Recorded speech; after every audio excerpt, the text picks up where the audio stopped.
Galing siya sa Toy Kingdom, The Amazing Toy Store. So, meron tayong dalawang Hot Wheels store today. So, may mga tawag kasi dun sa cars nila. Ayan, so, makita dito, High Roller, X-Racers.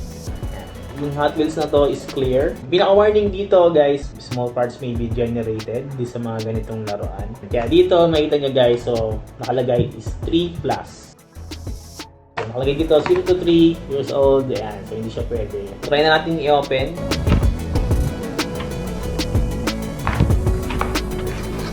Siya. Yung pinaka Hot Wheels natin. Ayan. So maganda siya, clear yung itsura niya. So may nakalagay na Hot Wheels sa yung ibabaw dito sa may bandang likod. Pero sa ilalim, steel pa rin siya.